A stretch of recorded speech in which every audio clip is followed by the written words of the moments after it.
பிதா குமாரன் பரிசுத்த ஆவியின் நாமத்தினாலே ஆமென். ஜெபம் செய்வோம். மகா உன்னதங்களில் வாசமாக இருக்கிற எங்கள் அன்பின் தகப்பனே, காலம் நிறைவேறும் போது நியாயாதிபதிகளையும் தீர்க்கதரிசிகளையும் ராஜாக்களையும் நீர் அனுப்பித்து மட்டுமல்லாம், கடைசியில் உடைய குமாரனே நாங்கள் வாழ இந்த பூலகத்திலே அனுப்பி வைக்கிறேன். அவர் சிறுவிலே செஞ்ச ரத்தத்தின் மூலமாக எங்களுக்கு பாவ மன்னிப்பும் சந்தோஷம், சமாதானம், நித்திய ஜீவன் உண்டாயிருப்பதற்காக சொல்கிறோம்.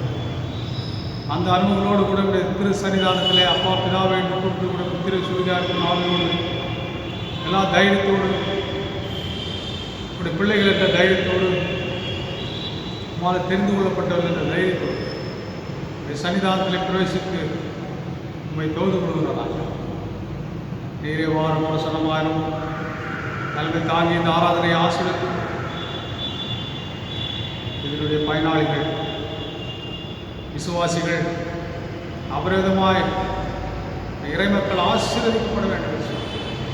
பரிசுத்தாவே அசைவாரங்களை கண்டு இயேசு கிறிஸ்து போல் வேண்டிக் கொள்கிறோம். ஜீவன நல்ல தாவும் நாம் யாவரும் இந்த ஆராதனைக்கு ஆரம்ப பாடலாக கடவுளுடைய நாம மகிமைக்காக 326வது பாமாலை ரட்சா பெருமானை பாரும் புண்ணிய பாதம் மண்டினோம், சுத்தமாக்கி சீரைத்தாரும் தேடி வந்து நிற்கிறோம் என்ற அர்த்தம் நிறைந்த பாமாலை நாம் பாடி ஆண்டு நாமத்தை தொழுது கொள்வோம், துதிப்போம், அவருடைய நாமத்தை மகிமைப்படுத்தும். ரட்சா பெருமானை பாரும் புண்ணிய பாதம் மண்டினோம், சுத்தமாக்கி சீரைத்தாரும் தேடி வந்து நிற்கிறோம். இயேசுநாதா இயேசுநாதா உந்தன் சொந்தமாயினோம். இயேசுநாதா இயேசுநாதா உந்தன் சொந்தமாயினோம். மேய்ப்பன் போல முந்தி சென்றோம், பாரு காத்தும் வருகி ஜீவ தண்ணீரண்டையேன்றோம் கீழே பார செய்குவி. இயேசுநாதா இயேசுநாதா மேய்ச்சல் காட்டி போஷிப்பி. இயேசுநாதா இயேசுநாதா மேய்ச்சல் காட்டி போஷிப்பி. நீதி பாதை தவறாமல் நேசமாய் நடத்துவே, மோசம் பயம் இல்லாமல் கண்களை தாங்குவே. இயேசுநாதா இயேசுநாதா ஒரு போதும் கைவிடு. இயேசுநாதா இயேசுநாதா ஒரு போதும் கைவிடு. ஜீவ கால பரியந்தம் மீட்டும் காத்தும் வருவே, பின்பு மோட்ச பேரானந்தம் தந்து வாழ செய்குவே. இயேசுநாதா இயேசுநாதா ஊழிகாலம் வாழ்விப்பே. இயேசுநாதா இயேசுநாதா ஊழிகாலம் வாழ்விப்பே. காலை மாலை ஆராதனை முறைமையை நாம் பயன்படுத்தி நாம் ஆண்டவரை தொழுது. கடவுள் ஆவியா இருக்கிறார். அவரை தொழுது கொள்ளுகிறவர்கள் ஆவியோடும் உண்மையோடும் அவரை தொழுது கொள்ள வேண்டும். நம்முடைய பிதாவாகிய கடவுளாலும் கர்த்தராகிய இயேசு கிறிஸ்துவினாலும் உங்களுக்கு கிருபையும் சமாதானம் உண்டாவதாக. இது கர்த்தர் உண்டு பண்ணின நாள், இதில் களித்தொன்று மகிழ கடவோம். கடவுள் ஒளியாயிருக்கிறார், அவரில் எவ்வளவேனும் இருளில்லை. அவர் ஒளியில் இருந்தது போல நாமும் ஒளியிலே நடந்தால் ஒருவரோடொருவர் ஐக்கியப்பட்டிருப்போம். அவருடைய குமாரனாகிய இயேசு கிறிஸ்துவின் ரத்தம் சகல பாவங்களை நீக்கி நம்மை சுத்திகரிக்கும். திரேக கடவுளை போற்றுவோம். எங்கள் தந்தையாம் கடவுளே, ஒரு வல்லமையான ஞானத்தால் எல்லாவற்றையும் படைத்து ஒரு குமாரனை எங்கள் ரட்சகராக தரும்படி உலகத்தில் அன்பு கூர்ந்தே போற்றுகிறோம். குமாரனாம் கடவுளே, பாவத்தை தவிர்த்து எல்லாவற்றிலும் எங்களைப் போல் மனிதராகி எங்கள் பாவங்களுக்காக ஒப்பு கொடுக்கப்பட்டு எங்கள் நீதிக்காக உயிர்த்தேவரே போற்றுகிறோம். பரிசுத்த ஆவியானவராகிய கடவுளே, எல்லா உண்மைக்குள்ள எங்களை வழிநடத்தி கடவுளின் அன்பை எங்கள் நெஞ்சில் பொழிகிறவரே உண்மை போற்றுகிறோம். பிதா, குமாரன், பரிசுத்த ஆவியாகிய கடவுளே, உமக்கே காலமும் எல்லா புகழும் மகிமையும் உண்டாவதாக. ஆமென். பாவரிக்கை. நமக்கு பாவமில்லை என்போமானால் நம்மை நாமே வஞ்சிக் கொள்ளாவோம். நமக்குள் உண்மை இல்லை. நமது பாவங்களை அறிக்கையிட்டால் பாவங்களை நமக்கு மன்னித்து எவ்வித அநீதமும் நீங்க நம்மை சுத்திகரிப்பதற்கு அவர் நம்பத்தக்கோரும் நீதி உள்ளவர். கடவுள் ராஜ்யம் சமீபித்திருக்கிறது. மனம் திரும்பி சுவிசேஷத்தில் நம்பிக்கை வையுங்கள். நமது பலவீனங்களுக்காக பரிதவிக்க முடியாத பிரதான ஆசாரியர் நமக்கு எல்லா விதத்திலும் நம்மை போல் சோதிக்கப்பட்டும் பாவமில்லாத பிரதான ஆசாரியரே நமக்கு இருக்கிறார். ஆக நாம் யாவரும் சர்வ வல்லமுள்ள கடவுளிடத்தில் நமது பாவங்களை தாழ்மையோடு அறிக்கிடுவோம். பொதுவான பாவறிக்கை ஜெபத்துக்கு முன்பதாக நாம் தனிப்பட்ட பாவங்களை அறிக்கை செய்வோமாக. தன் பாவங்களை மறைக்கிறவன் வாழ்வடைய மாட்டான். அவைகளை அறிக்கை செய்து விட்டு விடுகிறோம், இரக்கம் பெறுவான் என்று வேதவசனம் மிக தெளிவாய் எடுத்துரைக்கிறது அல்லவா? ஆக மௌனமான நிலையில் மடிக்கவில்லை. அப்படி தனிப்பட்ட பாவங்களை அறிக்கை செய்ய செலவிடுவோம்.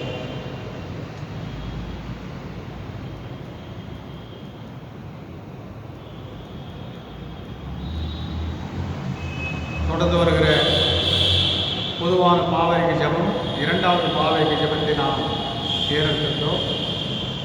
எங்கள் தந்தையாம் கடவுளே, நினைவினாலும் வார்த்தையினாலும் செய்தினாலும் உமக்கு விரோதமாய் பாவம் செய்திருக்கிறோம். முழு மனதோடு நாங்கள் உண்மை நேசிக்கவில்லை. எங்களிடத்தில் நாங்கள் அன்பு கொள்வது போல அயலாரிடத்தில் நாங்கள் அன்பு கொள்ளவில்லை. எங்கள் மேல் இரக்கமாயிருக்க வேண்டிக் கொள்கிறோம்.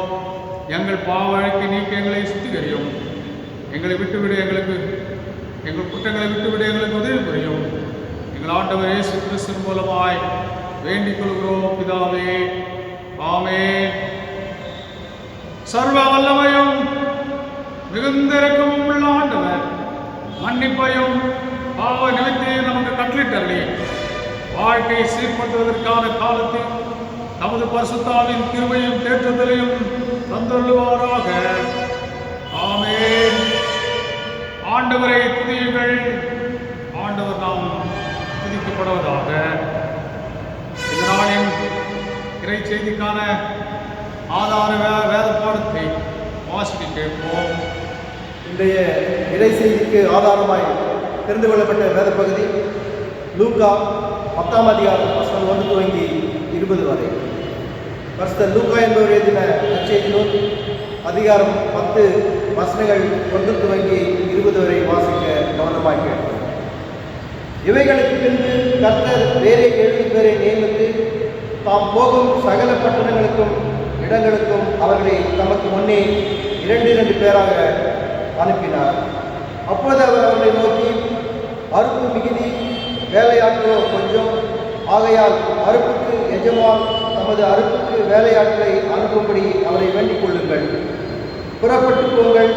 ஆட்டுக்குட்டிகளை ஓநாய்களுக்குள்ளே அனுப்புகிறது போல இதோ நான் உங்களை அனுப்புகிறேன். பணப்பையையும் சாமான் பையையும் பாதரட்சங்களையும் கொண்டு போக வேண்டாம். வழியிலே ஒருவரையும் வினவவும் வேண்டாம். ஒரு வீட்டில் பிரவேசித்திருக்கிற போது இந்த வீட்டுக்கு சமாதானம் உண்டாவதாக என்று முதலாவது சொல்லுங்கள். சமாதான பாத்திரன் அங்கே இருந்தால் நீங்கள் கூறின சமாதானம் அவனிடத்தில் தங்கும், இல்லாதிருந்தால் அது உங்களிடத்திற்கு திரும்பி வரும். அந்த வீட்டிலே தானே நீங்கள் தங்கியிருந்து அவர்கள் கொடுக்கிறவர்களை புசித்து குடியுங்கள். வேலையால் தன் கூலிக்கு பாத்திரனாயிருக்கிறார், வீட்டுக்கு வீடு போகாதிருங்கள். ஒரு பட்டணத்தில் நீங்கள் பிரவேசிக்கிற பொழுது ஜனங்கள் உங்களை ஏற்றுக்கொண்டால் அவர்களை உங்கள் முன் வைக்கிறவர்களை நீங்கள் புசித்து அவ்விடத்தில் உள்ள பிணியாளிகளை சொந்தமாக்கி தேவனுடைய ராஜ்யம் உங்களுக்கு சமீபமாய் வந்திருக்கிறது என்று அவர்களுக்கு சொல்லுங்கள். யாதொரு பட்டணத்தில் நீங்கள் பிரவேசிக்கிற பொழுது ஜனங்கள் உங்களை ஏற்றுக்கொள்ளாவிட்டால் அதன் வீதிகளிலே நீங்கள் போய் எங்களில் ஒட்டின உங்கள் பட்டணத்தின் தூசியையும் உங்களுக்கு விரோதமாய் உடைத்து போடுகிறோம், ஆயினும் தேவனுடைய ராஜ்யம் உங்களுக்கு சமீபமாய் வந்திருக்கிறது என்பதை அறிந்து கொள்வீர்களாக என்று சொல்லுங்கள். அந்த பட்டணத்திற்கு நேரிடுவதை பார்க்கலாம் அந்த நாளிலே சோதோம் நாட்டிற்கு நேரிடுவது நல்வாயிருக்கும் என்று உங்களுக்கு சொல்லுகிறேன். கோராசின் பட்டணமே உனக்கு ஐயோ, பெத்சாயிதா பட்டணமே உனக்கு ஐயோ, உங்களில் செய்யப்பட்ட பலத்த செய்கைகள் தீருவிலும் சீதோனிலும் செய்யப்பட்டதனால் அப்பொழுது இரட்டுறுத்தி சாம்பலிலே உட்கார்ந்து மனதிற்கு இருப்பார்கள். நியாயத்திற்கு நாளில் உங்களுக்கு நேரிடுவதை பார்க்கலாம் தீருவுக்கும் சீதோனுக்கும் நேரிடுவது லகுவாயிருக்கும். வானபரியந்தம் உயர்த்தப்பட்ட கப்பர்நகூமே, நீ பாதாள பரியந்தம் தாழ்த்தப்படுவாய் என்று சொல்லி சீசரை நோக்கி, உங்களுக்கு செவி கொடுக்கிறவன் எனக்கு செவி கொடுக்கிறான், உங்களை அசைக்கை பண்ணுகிறவன் என்னை அசைக்கை பண்ணுகிறான், என்னை அசைக்கை பண்ணுகிறவன் என்னை அனுப்பினவரை அசட்டை பண்ணுகிறான் என்றார். பின்பு அந்த 70 பேரும் சந்தோஷத்தோடு திரும்பி வந்து, ஆண்டவரே, உம்முடைய நாமத்தினாலே பிசாசுகளும் எங்களுக்கு கீழ்ப்படுகிறது என்றார்கள். அவர்களை அவர் நோக்கி, சாத்தான் மின்னலைப் போல வானத்திலிருந்து விழுகிறதை கண்டேன். இதோ சர்ப்பங்களையும் தேள்களையும் மிதிக்கவும் சத்துருடைய சகல வல்லமையையும் மேற்கொள்ளவும் உங்களுக்கு அதிகாரம் கொடுக்கிறேன், ஒன்றும் உங்களை சேதப்படுத்த மாட்டாது.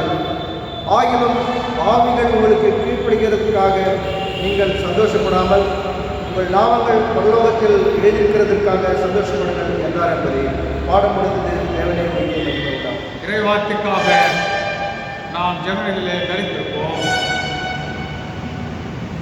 அன்பு நிறைந்த தகப்பனே, நீ பேசுகிற தெய்வம் எங்களோடு பேசுவீராக. அடினை மறைத்து உம்மை வெளிப்படுத்துவீராக. உம்மை தரிசித்து செல்ல இறைமக்கள் அருள் தருவீராக.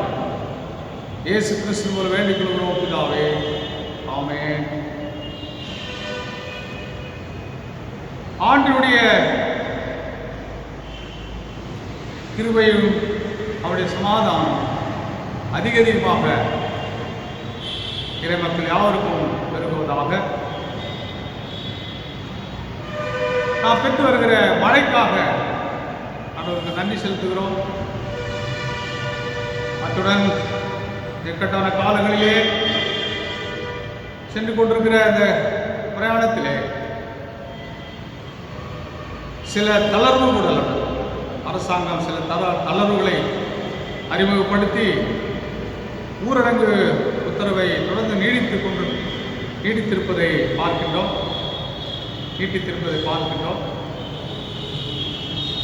இந்த சூழலிலே நாம் அபியாசம் பண்ண வேண்டிய வேத வசனம் சோர்ந்து போகாமல் ஜெபம் பண்ணுங்கள் என்பதை.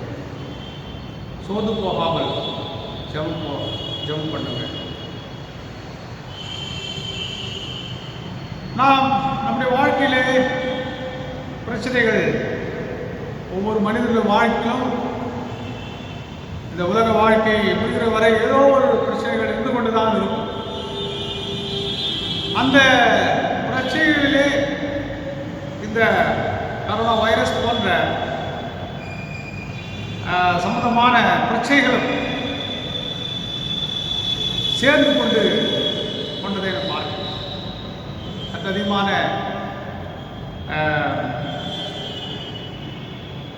ஒரு மன அழுத்தங்கள் உள்ளாக மக்கள் சென்று கொண்டிருப்பதை பார்க்கிறோம். இந்த சூழ்நிலையிலே நாம் அபியாசம் பண்ண வேண்டிய வேத வசனம் பிலிப்பியர் 4:6-7. நீங்கள் ஒன்றுக்கும் கவலைப்படாமல் எல்லாவற்றையும் குறித்து உங்கள் விண்ணப்பங்களை ஸ்தோத்திரத்தோடு கூடிய ஜெபத்தினாலும் வேண்டுதலினாலும் தேவனுக்கு தெரியப்படுத்துங்கள். அப்போது எல்லா புத்திக்கும் மேலான தேவ சமாதானம் உங்கள் இருதயத்தையும் சிந்தையும் காக்க கிடவது. ஆகவே எந்த பிரச்சனைகள், எந்த போராட்டங்கள், எந்த கஷ்டங்கள் வந்து கொண்டிருந்தால் நாம் செய்ய வேண்டிய ஒன்றே ஒன்றுக்கும் கவலைப்படாமல் தேவ சமூகத்திலே அந்த இருதயத்தை ஊற்றி விடுவது மட்டுமே. அப்போது புத்தி கட்டாத ஒரு தேவ சமாதானம் அந்த இருதயத்தை சிந்தையும் இயேசு கிறிஸ்துவால் காத்துக்கொள்ளப்படுவதாக ஆண்டவர் வாக்காக இருக்கின்றார். ஆகவே நாம் தைரியம் கொண்டு நாம் ஆவிலே திடனற்றவர்களை திடப்படுத்துகிற ஒரு மகத்தான ஊழியத்தை, திடனற்றவர்களை தேற்றுகள் என்பது நமக்கு கொடுக்கப்பட்ட ஒரு கட்டளை இறைவன். ஸோ திடனற்று காணப்படுகிற இந்த காலகட்டங்களில் இப்படிப்பட்ட ஆத்துமாக்களை திடப்படுத்துகிற ஒரு மகத்தான ஊழியத்தை செய்யும்படியாக ஒவ்வொரு இறைமக்களும் நாம் அழைக்கப்படுகிறோம். இந்த நாளிலே கூட நாம் தியானிக்கு கொடுக்கப்பட்ட பொருள் இறை மக்களின் சாட்சி.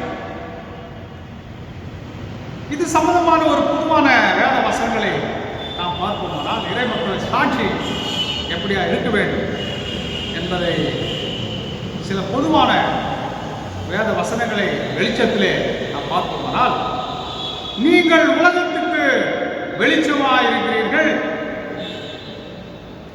ஆகவே வெளிச்சத்தின் பிள்ளைகளைப் போல நீ நடந்து கொள்ளுங்கள். அது மட்டுமல்ல, பகற்கால விருப்பம் மட்டும் உங்களுடைய கிரியைகளை நடப்பீங்கள். இதோ ஒருவரும் கிரியை செய்யக்கூடாத வாக்காலம் வருகிறது என்று சொல்லப்படுகிறது.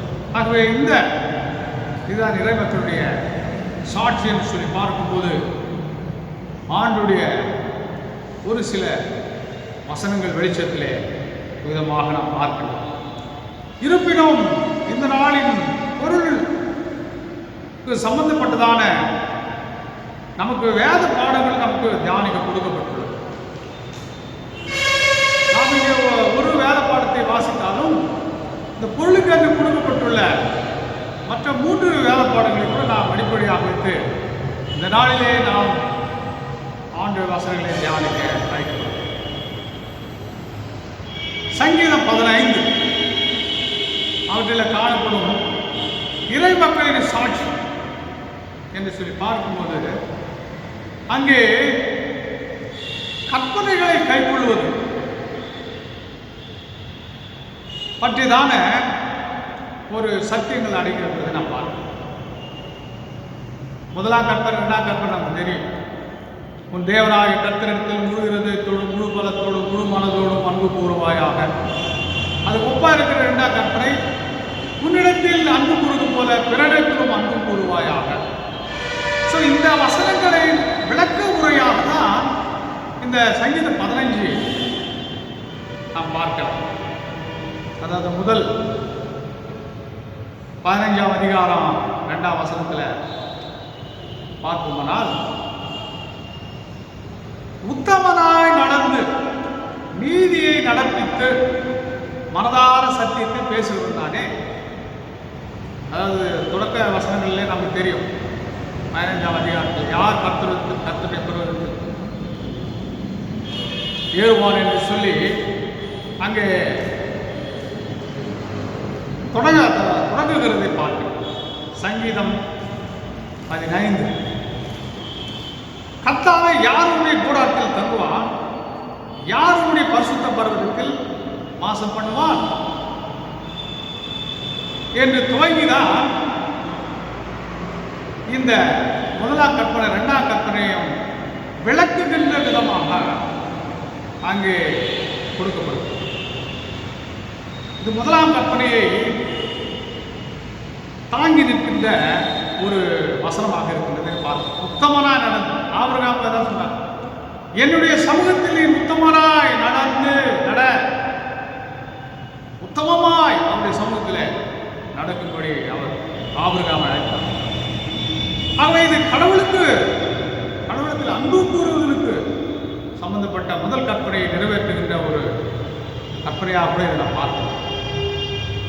இரண்டாவது, உன்னிடத்தில் அன்பு கூறுவது போல பிறரிடத்திலும் அன்பு கூறுவாயாக என்ற இரண்டாம் கற்பனையை கூட தாங்கி நிற்கின்ற அல்லது விளக்க உரையாக காணப்படுகிற ஒரு வசனங்களாக சங்கீதம் 15:3-4 நாம் பார்க்கிறோம்.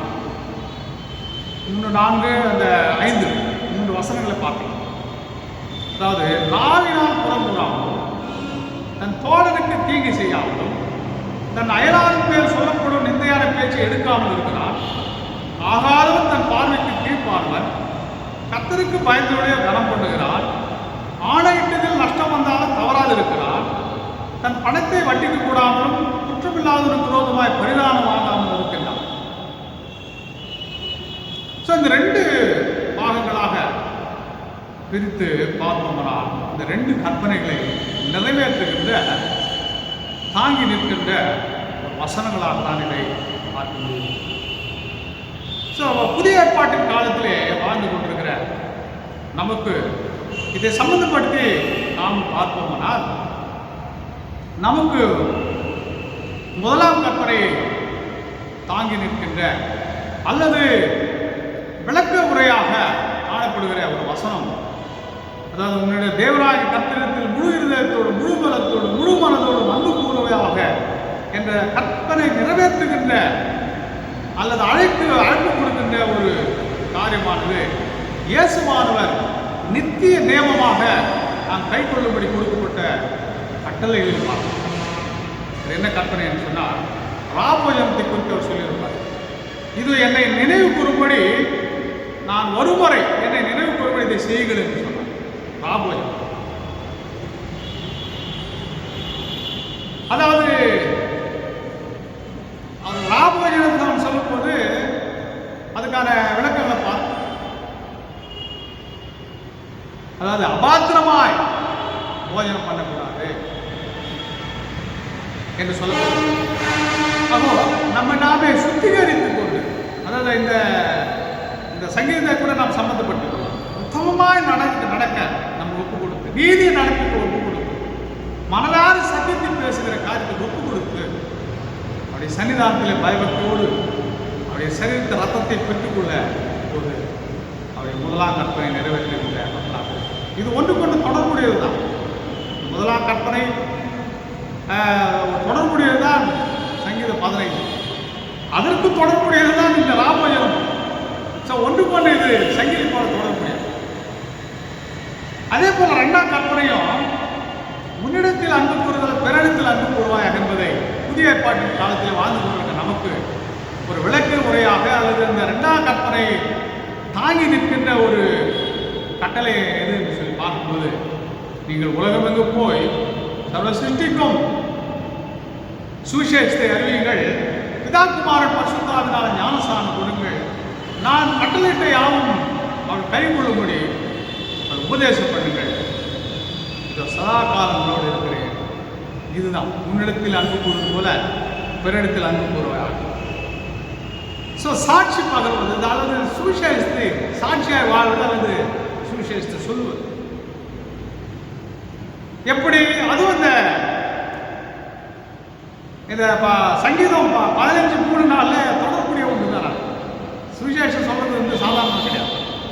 நாவினால் புறம்புறாமல் இருக்கணும், தோழனுக்கு தீங்கு செய்யாமல் இருக்கணும், அயலார் மேல் சொல்லப்படும் நிந்தையான பேச்சு எடுக்காமல் இருக்கணும், ஆகாதவற்றை பார்வைக்கு தீர்ப்பானவராக கருத வேண்டும், கர்த்தருக்கு பயந்தவர்களை கலம் பண்ண வேண்டும், ஆணையிட்டத்தில் நஷ்டம் வந்தால் தவறாக இருக்க வேண்டும், தன் பணத்தை வட்டிக்கு போடாமல் இருக்க வேண்டும், குற்றமில்லாத பரிதானம் ஆகாமல் இருக்கணும். இது அந்த பிரதான கற்பனை 2ஆம் கற்பனை தொடர்புடையது. சங்கீதம் 15 பார்க்கணும். அதுக்கு தொடர்புடையது தான் சுவிசேஷம் சொல்லுங்கள். சுவிசேஷத்தை எடுத்து சொல்லிட்டு 15ஆம் அதிகாரத்தில் சம்பந்தப்பட்டுள்ள காரியங்கள்லாம் நான் கைகொள்கிறவர்களாக நான் இருக்கிறேன். ஆகவே இறை மக்களின் சாட்சி என்று சொல்லி பார்க்கும்போது வசனத்தின் அடிப்படையில் வெளிச்சத்திலே விதமான சத்தியங்களை நாம் தேவாவியான மூலமாக நமக்கு வெளிப்படுத்தியிருக்கிறது. தொடர்ந்து தானியேல் புத்தகத்தை நாம் எடுத்துக்கொள்வோம்னால், தானியேல் கற்பனையை கைக்கொள்வதில் எவ்வளவு ஒரு திரகாத்திரமான ஒரு புருஷனாக இருந்தான் என்பது நமக்கு மிக தெளிவாக இறைமக்கள் யாரும் தெரிந்து அங்கே சூழலை பார்க்கலாம். சாத்ராக், மேஷாக், ஆபேத்நேகோ, தானியேல் இந்த புத்தகத்தில் வருகின்ற சாத்ராக், மேஷாக், ஆபேத்நேகோ அவளை குறித்து தான் நான் சொல்லுகிறேன். அவர்கள் எப்படி கற்பனையை கைக்கொள்வதில் மிக திடகாத்திரமான புருஷனாக இருந்தார்கள் என்று சொல்லி அந்த சூழலை நாம் பார்த்தோம்னால், நேபுகாத் நேச்சார் ஒரு மிகப்பெரிய ஒரு சிலையை திறந்த வெளியிலே வைத்து அதை சாஷ்டாங்கமாக ராஜ்யத்தின் புத்திரர்கள் வந்து பணிந்து கொள்ள வேண்டும். அந்த சூழலிலே சாத்ராக், மேஷாக், ஆபேத்நேகோ என்பவர்கள் மறுக்கின்றார்கள். கிறிஸ்துவுக்கு அன்பார்ந்தவர்களே, இங்கே அவள் சாக்கு போக்கு சொல்வதற்கு 7 காரியங்களை நாம் பார்த்தோம். சாக்கு போக்கு சொல்லியிருக்கோம். எப்படியெல்லாம் சாக்கு போக்கு சொல்லியிருக்கலாம்னு சொல்லி நான் அந்த 7 குறிப்புகளை நான் சொல்லுகிறேன். பணிஞ்சுக்குவோம், ஆனால் உண்மையாக நாம் செய்யாதுப்போம் அப்படின்னு அவங்க ஒரு சாக்கு உள்ளத்தில் அவங்க யோசிக்கலாம். பணிஞ்சுக்குவோம், அது என்ன ஒரு சிலை தானே, ஸோ உண்மையான ஒரு கடவுள்னு நினைக்காம போய் பணிஞ்சுக்குவோம் அப்படின்னு சொல்லி ஒரு சாக்கு போக்கில் அவங்க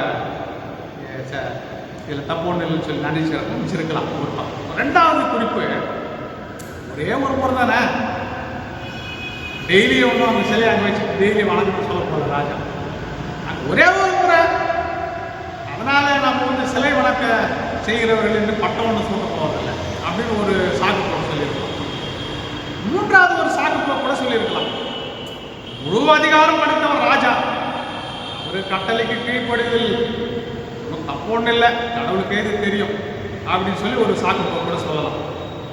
இன்னொரு 4வது ஒரு சாக்கு போக்கு கூட அவங்க சொல்லியிருக்கலாம். ராஜா தான் பதவியே கொடுத்தாரு, அவர் தான் நம்ம வாழ்ந்துட்டே இருக்கோம். அப்புறம் அவ்வளோ பேர் பதவியில் நம்ம கொடுத்து வச்சிருக்கிறாரு, மேன்மைப்படுத்தி வச்சிருக்கிறாரு. இந்த ஒரு காரியத்தை 10ல் 11ஆக செய்துவிட்டால் என்ன ஒரு பெரிய விஷயமா இருக்க போகுது அப்படின்னு ஒரு சாக்கு போக்கு அவங்க சொல்லியிருக்கலாம். ஒரு 5வது ஒரு சாக்கு போக்கு கூட அவங்க சொல்லலாம், நினச்சிருக்கலாம். இது ஒரு அந்நிய நாடு, என்ன சொந்த தேசமா, இது இஸ்ரேல் நாடு, இது பரிசுத்த பூமின்னு சொல்கிறோம், அந்த இதான். இது அந்நிய நாடு, அந்த பழக்க வழக்கங்களை கொஞ்சம் கடைப்பிடிப்பதில் என்ன ஒரு பெரிய ஒரு தப்பு ஒன்றும் வந்து இருக்கும் போதில்லை. இதை கடவுளோட பெருசாக எடுத்துக்க மாட்டார் அப்படின்னு சொல்லி அவங்க நினச்சிருக்கோம். கடவுளில் எல்லாத்தையும் எல்லாம் கண்டுக்க மாட்டார், நம்ம தான் வெளியாக இருக்கிறது, பிணை கைதிலாம் இருக்கும் அப்படின்னு நினச்சிருக்கலாம். இன்னொரு 6வது சாக்கு போக்கு கூட அவளுக்கு ஒரு ஸ்பேஸ் இருக்கு சொல்கிறது. முற்பிதாக்கள், நம்முடைய முற்பிதாக்கள் வழிபாட்டு தளத்திலேயே துணிகரமாக சிலை வச்சு வணங்கினாங்க, அதெல்லாம் இருக்குது. இதுனா திறந்த வெளி தானே, வழிபாட்டு தளத்திலே வச்சுட்டு வழிபாடு சொல்கிறாங்க, கோயிலில் வச்சுட்டு பாட சொல்கிறாங்க, திறந்த வெளி தானே. இதுனா ஒரு தப்பு, முழு தப்பு கிடையாது, இது வந்து ஒரு பாதி தப்பு. அந்த பாதி தப்பு பண்ணுறதுக்கு ஒன்றும் பெரிய விஷயம் இல்லை, அது மன்னிப்பு கேட்டால் சாமி மன்னிச்சிடுவார் அப்படின்னு போல நினச்சிருக்கோம். 7வது ஒரு சாக்கு போக்கு கூட அவங்க சொல்லியிருக்கோம். இப்படி செய்தால் யாருக்கு என்ன பெரிய ஒரு பாதிப்பு ஏற்பட்டு போகுது, பதவியை இழந்து போனால் வேறு ஒரு மனுஷருக்கு அந்த பதவியை அனுபவிக்க போகிறாங்க. இந்த பதவியில் நாம் இருந்தோம்னா நம்ம ஜனங்கள்லாம் அவஸ்தைப்பட்டுக்கிறாங்க, பிணை கைதிகளாக. அங்கேருந்து நேபுகாத் நேச்சார் பிணை கைதியில் வச்சிருக்கிறான், அவங்களுக்கு இந்த பதவி வச்சாலும் உதவி செஞ்சு போகலாம்ல அப்படின்னு கூட அவங்க நினச்சி இந்த சிலையை வணங்கியிருக்கலாம். கிறிஸ்துவுக்கு அன்பார்ந்தவர்களே, கற்பனையை கை கொள்வதில் அவர் மிக ஜாக்கிரதையாக இருந்தார். இது ஆராய்ச்சி பார்த்தோம்னா, கொஞ்சம் ஆராய்ச்சி பார்த்தோம்னா, முதல் கற்பனையை மீறக்கூடாது என்பதில் அவர்கள் கவனமாக ஜாக்கிரதையாக இருந்தார். கடவுளிலிருந்து வந்த கற்பனை, ராஜாவோட ராஜா என்ன கடவுளோட தெரியும்னா, கடவுளுக்கு அவர் வச்சா அதுதான் ராஜா. அவருடைய இருதயங்கள்ல அவர் கையில் நீர்காதல் போல இருக்குது, அவருடைய சித்தமானபடி அந்த நீர்காதல் அவர் திறப்புறார். அவருக்கு மிஞ்சியா இந்த ராஜாவை வளர்த்து ஒன்றும் செய்ய முடியும். ஆகவே முதல் கற்பனையை மீறுகிற ஒரு செயலிலே ஜாக்கிரதையாக மீறக்கூடாது. 2வது மிக நன்றாக இருந்திருந்தார், இது தேவ கோபத்தை கட்டி எழுப்பக்கூடிய ஒரு செயல். எழுப்ப ஒரே முறை கூட இருக்கலாம், அந்நிய நாடாக இருக்கலாம். இந்த பூமியில எங்குமே எந்த இடத்துலையும் கடவுளத்திலிருந்து நாம் கிடைக்கப்பட்ட கற்பனை மீறக்கூடாது. இது அவருடைய கோபத்தை தட்டி எழுப்பக்கூடியது என்று அறிந்திருந்தார். இன்னொரு காரியம், கிறிஸ்துவ கர்மாந்தே சாட்சி கொடுக்க அவர்கள் தவறி இருந்தார். வேறொரு சமயமே அவர்களுக்கு அற்புதமான இப்படிப்பட்ட சமயம் அவர்களுக்கு கிடைச்சிருந்தார். அந்நிய தேசத்திலே ஜீவனுள்ள தேவனுக்கு மிக அற்புதமான ஒரு வாய்ப்போடு கொடுக்கப்பட்டது சாட்சி பகர்வு. அந்த வாய்ப்பை கச்சிதமாக பயன்படுத்தி இருக்கிறார். கடவுளுக்கு நாம் நன்றி சொல்ல வேண்டும். அப்போஸ்தலர் 18ஆம் அதிகாரம் 24 28 வரை இந்த வசனங்களை நாம் சுருக்கமாக தியானிப்போம். அங்கே அப்போலோ என்பவன் கடவுளை மகிமைப்படுத்துவதில் சாட்சியாக இருந்தார் சொல்லினார். அவருடைய பின்னணி பார்த்தீங்கன்னு சொன்னால் யோவான் ஸ்நானகனுடைய பிரசங்கம் மட்டும்தான் அவனுக்கு தெரியும். முதல் பிரசங்கம் பண்ணும்போது யோவான் ஸ்நான பிரசங்கம் பார்த்தீங்கன்னா மனம் திரும்புகள் பரலோக ராஜ்யம் சமீபித்திருக்கிறது. இதுதான் அவருடைய பிரசங்கம். யோவான் ஸ்நானகன் இயேசு கிறிஸ்துவுக்கு முன்னாடி 6 மாதம் முன்னாடி. ஸோ இதில் தான் அவருடைய பிரசங்கம் பலமாக பிரசங்கித்துக் கொண்டிருந்தான். அவனுக்கு தெரியாத விஷயங்கள் எதுன்னா இயேசுவின் வாழ்வு பற்றி மிக ஆழமாக தெரியாது. அவர் மரணம் உயிர்த்தெழுதலை குறித்து தெரியாது, ஆவி பொழியப்படுதலை குறித்து தெரியாது. அப்போது பிரிஸ்கில்லா ஆக்கில்லா என்பவர்கள் அவர்கள் பிரசங்கிமார்கள் கிடையாது. அவள் தேவ ஊழியர்களை அடையாளம் கண்டு அவளை ஏற்றுக்கொண்டு அவளுக்கு உபச்சாரம் பண்ணுகிறவர்கள், அவளுக்கு ஹாஸ்பிட்டாலிட்டி விருந்தோம்பல் செய்து அங்கே விசுவாசிகள் பக்தியிலே வளருவதற்கு தங்களால் ஆன எல்லா உதவிகளும் செய்த ஒரு அற்புதமான ஒரு குடும்பம். அந்த குடும்பத்தினர் மூலமாக இந்த அப்போலோ என்ற ஒரு ஊழியக்காரன் இயேசு கிறிஸ்துடைய வாழ்வு அவர்கள் பவுலப்போஸ்தலன் மூலமாக மிக தெளிவான ஒரு வேதனையை பெற்றுக்கொண்டு அதில் தேறினவர்களாக இருந்தார். இயேசு கிறிஸ்துடைய வாழ்வு, மரணம், உயிர்த்தெழு, வல்லமை, பரிசுத்த ஆவியினுடைய நிறைவு, இதிலே அவர் தேர்ச்சி பெற்றிருந்தார். அதை அப்போலோ ஊழியர்களிடத்திலே அந்த சத்தியங்களை பகிர்ந்து கொண்டு அப்போலோ அதில் பூரணப்பட்டு என்ன செய்தானா, அவனுக்கு அந்த தாளந்து கொடுக்கப்பட்டது, பிரசங்கிக்கிற தாளந்து. அப்போ சுற்றியிருந்த திருச்சபைகள், அங்கிருந்த சிதறிருந்த விசுவாசிகள், அங்கே ஏற்பட்டிருந்த துன்பங்கள், அந்த மனமடிவு உள்ள ஒரு மக்களாக இருந்த நாட்கள், துன்பங்கள் அதிகமான, அவருடைய தொந்தரவுகள் அதிக விசுவாசிகள் பார்க்கலாம். மனமடிவோடு கூட இருந்த இறை மக்களை விசுவாசத்திலே கட்டி எழுப்புகிற ஒரு பலத்த ஒரு மக்களாக அவர் இருந்தார். தன்னுடைய முழு தாளந்துகளையும் கர்த்தருடைய கருத்தில் அர்ப்பணித்து இந்த சிறப்பான ஒரு ஊழியத்தை அவர் செய்தார் சொல்வார். இது ஒரு கடவுளை எவ்விதமாக நம்முடைய கொடுக்கப்பட்ட தாளந்துகளை தேவ சமூகத்தில் வைத்து பக்தி விருத்திக்கு ஏதுவாக சபைகளை வளர்த்து மகிழ்ப்படுத்துவது சம்பந்தமான ஒரு அற்புதமான ஒரு சாட்சி. இன்னைக்கு நமக்கு தாளந்துகளுக்கு இன்னைக்கு நிறைய பேர் தாளந்துகளுக்கு பெருமை வந்துவிட்டால் அங்கே சபை பிரிவுகள் ஏற்படுத்துகிற மக்களாய் மாறி போகிறார்கள். அப்போலோ என்கிற ஊழியத்தினர் நாம் கற்றுக்கொள்கிற காரியம், அவன் பெருமை உள்ளவன் அல்ல, அவன் அறியாதவனை அறிந்து கொண்டு பூர்ண புருஷனாய் மாறி அங்கே மனமடி உள்ள ஒரு இறை மக்களை தட்டி எழுப்பி பக்தியிலே திருப்தியடை செய்தார். சொல்லியிருப்பார். கடவுள் கொடுக்கப்பட்ட அந்த வாழ்க்கை சக்கரத்தை ஆண்டவர் கொடுத்த தாளங்களை வைத்து சபைகள் விருத்தி அவர்களுக்கு நாம் முயற்சிகள் இருக்க வேண்டாம் பார்த்து. இன்னைக்கு கடைசியாக லூக்கா சுவிசேஷத்தில் வாசிக்கப்பட்ட வேத பாகத்தை தியானித்து முடிக்கிறது. லூக்கா 10:1-20. இங்கே ஊழியர்களை திருக்குவதில் சாட்சி, அதுதான் நம்ம பார்க்கணும். அதாவது ஆண்டோட ஊழியத்தில் தொடர் தேவை கொண்டு இருக்கு. என்ன தெரியுங்களா? அவரோட வசமே சொல்றது, அறுவடை மிகுதி, வேலையாட்களும் குறையும். இது தொடர்ந்து உள்ள தேவைகள். அந்த நாளிலிருந்து ஏசாமி சொன்ன நாளிலிருந்து இருக்கிற ஒரு தேவைகள், இன்னும் அவர் வரப்பார் வரைக்கும் இருக்கிற தேவைகள். Past, present and future. அறுவடை மிகுதி, வேலையாட்களும் குறைவு. கிறிஸ்துவ சேவையில் எவ்வளோ பேர் எழுதுறாங்க பார்த்தா எவ்வளோ வேலை இருக்கு. அன்எம்ப்ளாய்மெண்ட்டுக்கு இடமே கிடையாது கிறிஸ்துவ சேவைக்கு மட்டும்.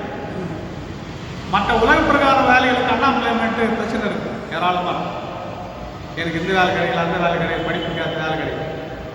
ஆனால் கிறிஸ்துவ சேவைக்குன்னு வந்தால் அன்எம்ப்ளாய்மெண்ட் என்ற ப்ராப்ளமே கிடையாது. அறுவடை மிகுதி, வேலையாட்களும் குறைவு, தொடரும் ஒரு தேவை.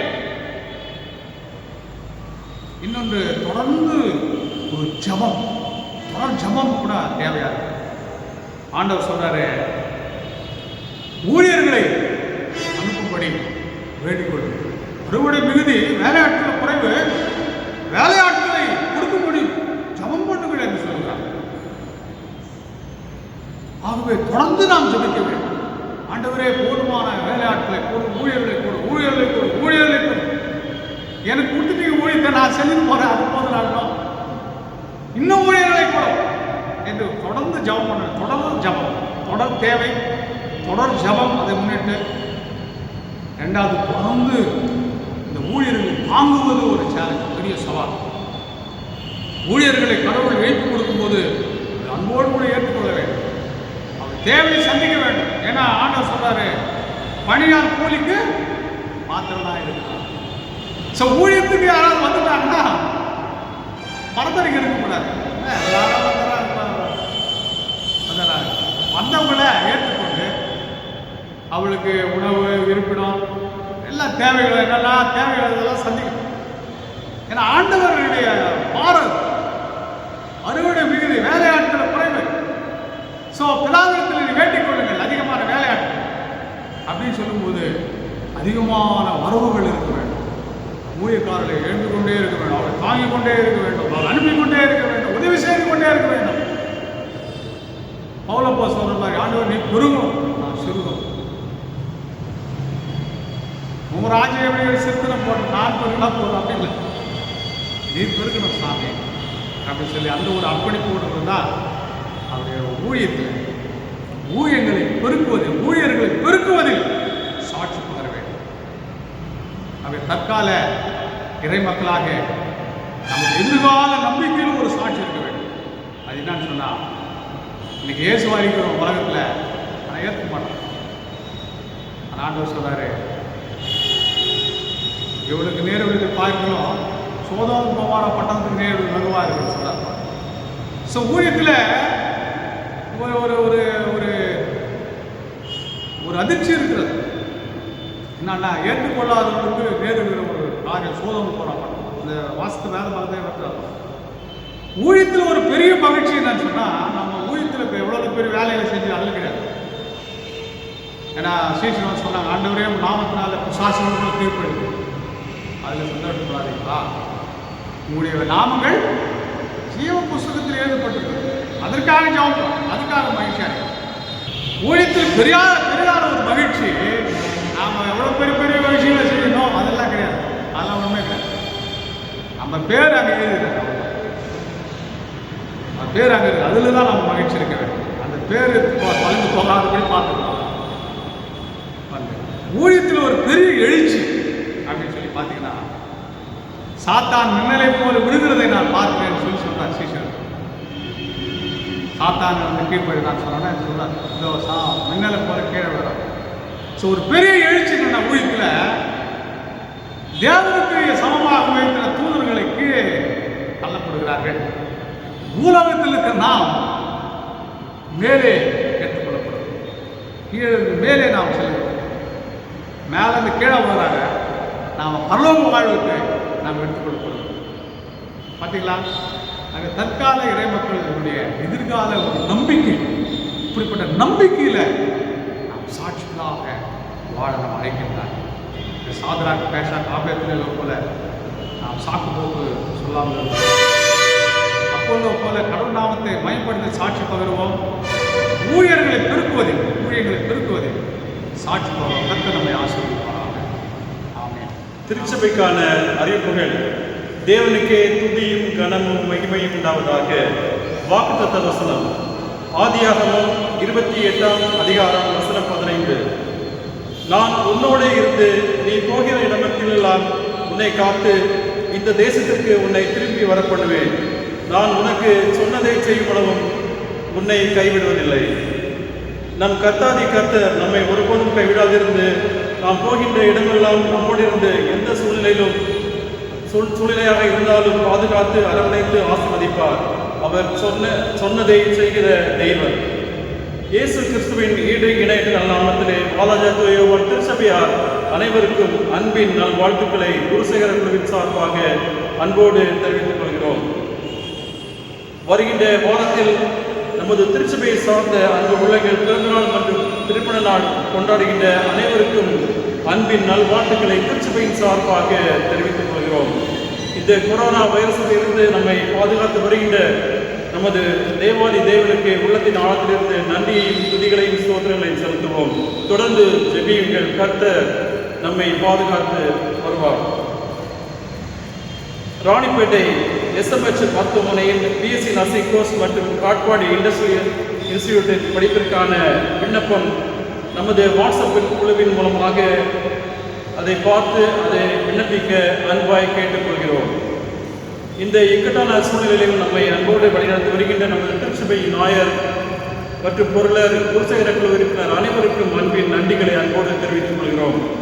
ஒவ்வொரு வாரமும் ஆராதனைகளை ரெக்கார்டிங் செய்து அதை ஒளிபரப்பு செய்து வருகின்ற நமது குருசேகர குழுவினர் திரு ஜி எபனேசர் இம்மானுவேல் அவர்களுக்கும் திரு ஜே பிரதீப் ஜாசோ அவர்களுக்கும் அன்பின் நன்றிகளை அன்போடு தெரிவித்துக் கொள்கிறோம். நன்றி.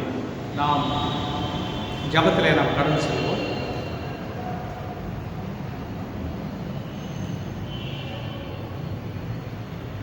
அன்பின் ஆண்டவரே, தானியேல் புத்தகத்தில் சாத்ராக், மேஷாக், ஆபேத்நேகோ என்பவர்களுடைய கற்பனை கைக்கொள்வதில் எவ்வளவோ ஜாக்கிரதையாக இருந்தார்கள். எங்களை பலப்படுத்த சுவாமி. அப்பல்லோ நாமத்தை மகிமைப்படுத்துவதிலே தன் தாழ்மைகளை நாம மகிமைக்கு உபயோகப்படுத்துவதில் எவ்வளோ ஜாக்கிரதையாக எங்களை பலப்படுத்த சுவாமி. நாங்கள் ஊழியம் செய்வதில் எங்களை அழைத்திருக்கிறீர்கள், ஊழியம் செய்து கொண்டிருக்கிறோம் என்று நாங்கள் பெருமை கொள்ளாதபடி இன்னும் அநேகரை அறுவடை மீது வேலையாட்களை அனுப்பும்படி பிதாவிடத்திலே தொடர்ந்து நான் ஜெபம் பண்ணும்படியாக அனுப்புவது மட்டுமல்ல, அப்படி ஊழியர்கள் எழுந்து வருவதை ஏற்றுக்கொள்ளவும் உதவி செய்யவும் தேவை சந்திக்கும் எதிர்கால நம்பிக்கை ஒன்று இருக்கிறதே. நம்பிக்கையிலே நான் சாட்சிகளாய் வாழ வேண்டும் சுவாமி. இந்த கொரோனா வைரஸ் பரவல் காலகட்டங்களில் தேவரையே அளவிலே மண்மக்கள் பாதிக்கப்பட்டிருக்கிறார்கள். இயங்குவீராக இதுக்கு தீர்வு காணப்பட வேண்டுமே சுவாமி. ஆலயங்கள் மூடப்பட்டிருக்கிறதே, ஆராதனை நடைபெறாமல்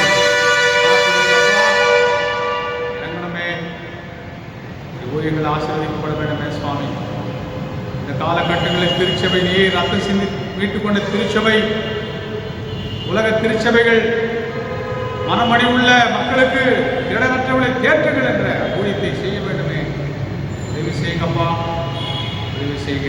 திருச்சபை மக்கள், பெரியவர்கள், சிறியவர்கள், வாலிபர்கள், பெண்கள், ஆண்கள் என்று சொல்லி அப்பா இந்த காலகட்டங்களில் சோர்ந்து போகாதபடி நமக்காய் ஆண்டவரே என்னை பலப்படுத்த கிறிஸ்துவனால் எல்லாவற்றையும் செய்ய முடியும் என்ற தைரியம் கொண்டு அவர்கள் இந்த காலகட்டங்களை கூட ஜெயமெடுக்க ஆதாயப்படுத்திக் கொள்ள கர்த்தர் உதவி செய்கிறார். காலம் பொல்லாததாக இருக்கிறபடியால் காலத்தை பிரயோஜனப்படுத்திக் கொள்ளுங்கள் என்ற வேத வசனத்தின் அடிப்படையில் இந்த காலங்களுக்கு ஆதாயப்படுத்திக் கொள்ளும்படியாக ஞானம் உள்ள இருதயத்தோட பிள்ளைகளை தருவீரார். எல்லா தேவையை சந்திக்கிறார். தடைகள்லாம் நீங்கி போவதா இயேசு கிறிஸ்து நாமத்தினால் மக்கள் ஜெயம் எடுப்பார்கள். இதோ பிறந்தநாள் கொண்டாடுகள், திருமணம் கொண்டாடுகள் பிள்ளைகளுக்காக இறங்குவீராக. அப்படியே வாழ்க்கையில தேவையில்லை சந்திப்பீராக. நல்ல சுகபல ஜீவனை கண்டடைவீராக. நல்ல ஒரு எதிர்காலத்தை ஒரு ஒளிமயமான எதிர்காலத்தை பரிசாயி கொடுத்துள்ள வேண்டும் செலுத்தும். அநேக வீடுகள் இந்த காலகட்டம் சுப காரியங்கள் நல்ல காரியங்களை திட்டம் பண்ணி வைத்திருக்கிற காரியங்கள் தடையாக இருக்கலாம்.